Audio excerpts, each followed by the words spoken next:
Geo, they have themselves an angle. Lyncas no flash. Oh, lovely Lantern.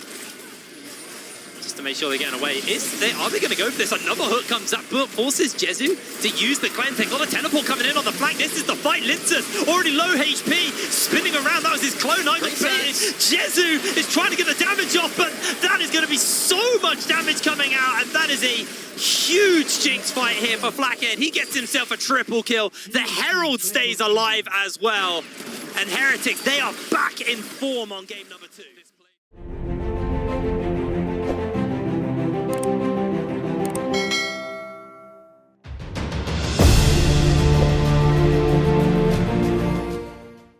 You're completely right. Ibo is going to be a terror.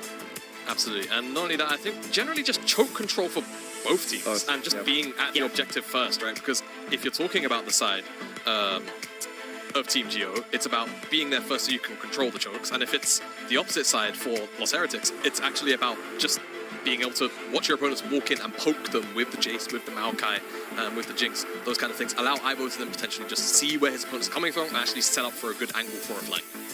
So what that tells me is that we've got a bit of a through line from the first game, which is Heretics and discipline. It's about getting to those objectives first and making sure that you have that vision control, not flubbing the opportunities which you get at that point. If you make those mistakes and your Gwen W's down, your Jinx is out of position, your Lantern's not available, Team Geo, they have executed more. It didn't happen. Didn't happen, but Lyncas on a 3-camp clear up towards top side, and he just took a tower shot, which is definitely going to help out on the side of Team Geo. He can, but I don't think it's going to matter. Oh, you say that. Ghost being popped. He's trying to dash away. Lyncas able to connect him with the Q and get some of the slow. Flashes forward, and that's it. Ragner finds first blood. No surprises. There was a bit of a top lane attention in this game. Yeah, you want to try and just curb Ibo's ability to actually have him back up this dragon. There's no level 6. What's this choke point? There's Maokai sapling's down. Exactly. Geo don't want to walk in through that if they can help it. Exactly. No level 6, but the sapling should be just about enough. They're going to start it up, but Team Geo, they're collapsing around. That's big old hook there onto kamilius, and they are just down. Dragon, that's going to be a freebie. Yeah, we said very vulnerable. Anybody on the bottom side trying to face check that with no flash after the ganks from earlier. And Heretics, very happy to just pounce for the play. They'll get the first dragon, Chemtech, so it's not going to be the sole standard thing. Marlon is, very roam-centric and is actually looking to help his team for this Herald. Grass, green, water, makes you wet, Marlon roaming. Who would have thought? But now, this is a collapse from Team Geo, and they might get it. They are able to take that one away there. That's been taken away by Team Geo. The rockets coming in on the Lyncas' clone. A hook comes in from Marlon onto toucouille as well, as they have nowhere to go. We are going to see the flash forward there by bluerzor onto Ragner. He gets himself knocked up, slowed, and Zwyroo should just be able to finish this one up. A triple kill over to Zwyroo there. An absolutely killer start for Heretics. Feels like it's going to be the Jayce show today. Back into mid lane. Let's see what he can do with it. It looks like the setup is already coming in, and this is the big thing, is that chokehold, is that control coming up to these major objectives.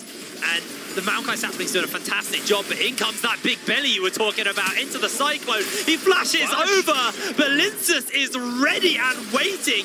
Gets himself a shutdown, 700 Gs in his pocket, as Marlon, he does not miss a hook. Lyncas will go down, Lanterns up, and they fire back. Marlon's him, doesn't miss on the hook like that, and he will stop Lyncas on the retreat. Now, Herald's going to get popped by toucouille. I think just trying to maybe draw the attention of Heretics, but I think this one just gets killed on the spot for it. A little bit awkward. Could have also been timing out. I think the Herald takedown was actually on spawn, so I think just has to try and let it go through. But for Heretics, even though they lose Zwyroo and that 700 gold shutdown does go into Lyncas' back pocket, they'll pick up the second dragon. Really air roaming, as the Herald's put down here. Again, best use of second Herald has typically been try and take that mid lane outer turret off the board. It's fairly telegraphed though. Geo, they have themselves an angle. Lyncas no flash. Oh, lovely Lantern.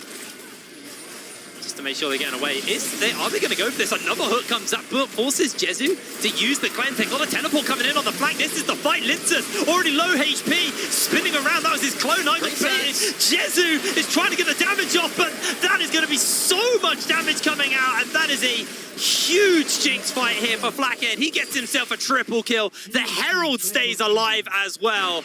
And Heretics, they are back in form on game number 2. This play just breaks open the game, doesn't it? Flakked, 3 kills. Even harder for Team Go, who are behind in gold and behind in power to even find that pressure. Now, Lantern comes out, They were thinking about chasing on for a kill. They're bringing Flakked in. He's going to throw down the ultimate, actually, but they do get a whole bunch of damage off of the Marlon. One member caught into the hook.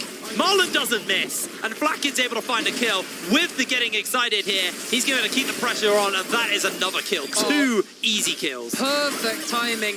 2 seconds before Baron spawns. Lyncas is alive, has Smite. Yeah, they're pushing in across the board, or Team Geo across the rest of it, but you've just lost 2 members before that Baron spawns. I'd imagine Heretics are going to control this area, maybe look to bait Team Geo into them again. Maybe, but I just feel, yeah, Marlon, Ivo, bodyguards, Lyncas, you can try. He's got deep one. He's doing damage. All right, fair enough. Kills off Marlon, but still dies, and objective complete. Marlon won't get Baron buff, but the rest of Heretics will. And look how clean. Stop the wave from crashing, and Ivo is just playing a little dancing game with him here. But the problem is topside is under some serious sieging right now. So there's a teleport coming in from Ragner. He's looking for a flank. It's right behind everybody. Who's he going to hit? Missed hook. Going on Flakked with the flash!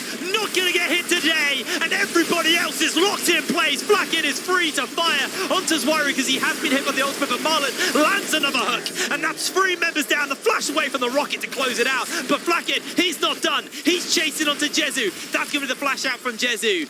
And it is an open base at this point. It's another game with the late game AD carry. The flak cannon's online, firing on all cylinders. Team Geo, they're blown away at the top in him. Absolutely they are, and Heretics should just be able to end the game here. 15-second death timers or more on the whole top side. It's just Jezu, just Kamilius against 5 members of Heretics. And nothing is going to save you from the rampaging Armada, and they will go 1-1 in the series. That is an incredibly fast-paced game as well from Heretics. They strike back fast and hard in this game number 2, equalizing out the score between these two. And that was just an absolutely killer